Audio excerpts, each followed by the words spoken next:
प्यारे बच्चों, आज की इस वीडियो में हम इवन नंबर की पैटर्न को डिस्कस करेंगे।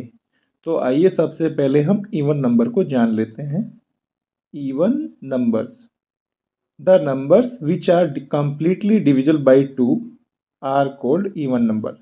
जो नंबर 2 से कंप्लीटली डिवाइड हो जाते हैं और रिमाइंडर 0 देते हैं, वो नंबर इवन नंबर होते हैं। तो आइए हम पहले 2 को चेक करते हैं। तो देखिए, जब हम 2 को 2 से डिवाइड करेंगे तो 2 वन जा 2, रिमाइंडर कितना आएगा 0। तो हम यहाँ पर क्या कह सकते हैं, 2 इज कंप्लीटली डिविजिबल बाय 2। ठीक है, 2 2 से कंप्लीटली डिविजिबल है, तो ये 2 क्या होगा, इवन नंबर। आइए अब हम 4 को चेक करते हैं। तो देखिए, जब हम 4 को 2 से डिवाइड करेंगे, 2 2 जा 4, तो रिमाइंडर कितना आ जाएगा 0। तो ये 4 भी 2 से क्या है, कंप्लीटली डिविजिबल हो जाता है। तो हम क्या कह सकते हैं, 4 इज एन इवन नंबर। आइए अब हम 6 को देखते हैं। 6 को जब हम 2 से डिवाइड करेंगे, 2 3 जा 6, तो रिमाइंडर कितना आ जाएगा 0। तो इसका मतलब क्या है, 6 इज कंप्लीटली डिविजिबल बाय 2। तो 6 भी 2 से कंप्लीटली डिविजिबल है।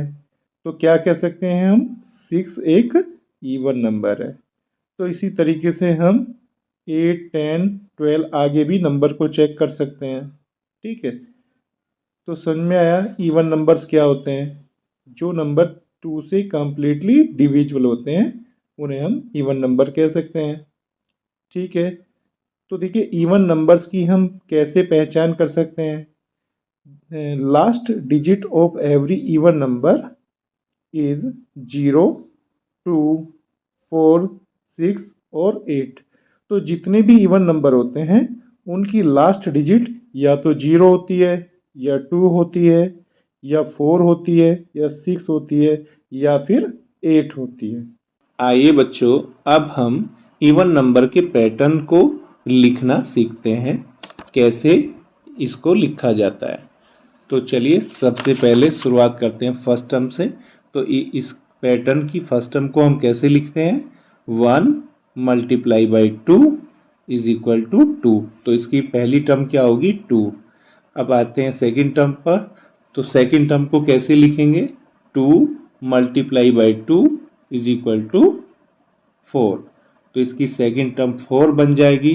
थर्ड टर्म को कैसे बनाएंगे, 3 multiply by 2 is equal to 6। तो 6 इसकी थर्ड टर्म आ जाएगी। अब फोर्थ टर्म पे आते हैं। तो फोर्थ टर्म कैसे बनाएंगे, 4 multiply by 2 is equal to 8। तो इसकी फोर्थ टर्म 8 आ जाएगी। अब आते हैं इसकी फिफ्थ टर्म पर। फिफ्थ टर्म कैसे बनाएंगे, 5 multiply by 2 is equal to 10। तो 10 इसकी फिफ्थ टर्म आ जाएगी। तो देखिए, अगर हमें इसकी कोई भी टर्म बनानी है, चाहे वो फिफ्थ हो या सिक्स्थ हो या सेवन्थ हो या एट हो, कोई भी टर्म इसकी बनानी है इस पैटर्न की, तो क्या करते हैं, हम उसका डबल कर देते हैं। जैसे हमने फर्स्ट टर्म में क्या किया था, 1 का डबल। सेकंड टर्म में क्या किया था, 2 का डबल। थर्ड टर्म में हमने क्या किया था, 3 का डबल। फोर्थ टर्म में हमने क्या किया था, 4 का डबल। और फिफ्थ टर्म में हमने क्या किया था, 5 का डबल।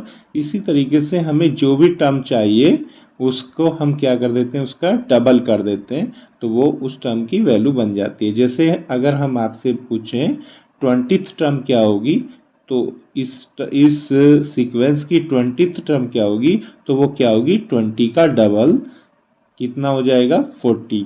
तो 20th टर्म क्या होगी, 40। तो बच्चों, ये पैटर्न आपको समझ में आ गया होगा। चलो इस पैटर्न को लिख लेते हैं। तो इसमें कौन कौन से नंबर होते हैं, 2 4 6 8 10 12 14 16 18, और इसी तरीके से आगे तक चलते जाएंगे। ठीक है बच्चों। आइए बच्चों, अब हम इवन नंबर्स के पिक्टोरियल रिप्रेजेंटेशन को समझते हैं। तो देखिए, फर्स्ट नंबर में 1 पेयर यूज होता है, सेकंड नंबर में 2 पेयर यूज होते हैं, थर्ड नंबर में 3 पेयर यूज़ होते हैं। 4th नंबर में 4 पेयर यूज़ होते हैं और 5th नंबर में 5 पेयर यूज़ होते हैं। ठीक है, और इसी तरीके से आगे हम रिप्रेजेंट कर सकते हैं। ठीक है, आइए बच्चों अब हम इवन नंबर्स के सम को समझते हैं। तो देखिए, फर्स्ट 2 इवन नंबर्स का सम क्या होता है? 2 multiply by 3 is equal to 6।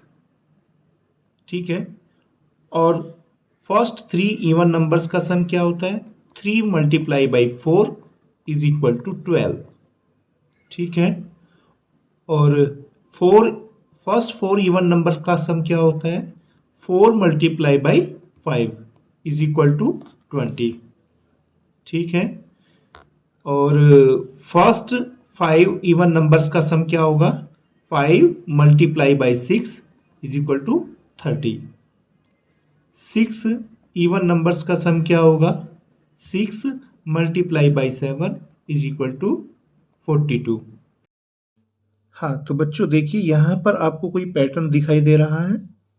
हाँ, यहाँ पर एक पैटर्न बन रहा है। वो पैटर्न क्या है समझते हैं। तो देखिए, जब हम 2 इवन नंबर को प्लस करते हैं तो हम 2 की मल्टीप्लाई 3 में करते हैं, और जब हम 3 इवन नंबर को प्लस करते हैं तो हम 3 की मल्टीप्लाई 4 में करते हैं। जब हम 4 इवन नंबर को प्लस करते हैं तो हम 4 की मल्टीप्लाई 5 में करते हैं, और जब हम 5 इवन नंबर को प्लस करते हैं तो 5 की मल्टीप्लाई 6 में करते हैं। मतलब हमें जितने भी इवन नंबर्स का सम फाइंड करना होता है, हम उतने इवन नंबर्स का क्या करते हैं? नेक्स्ट नंबर से मल्टीप्लाई कर देते हैं।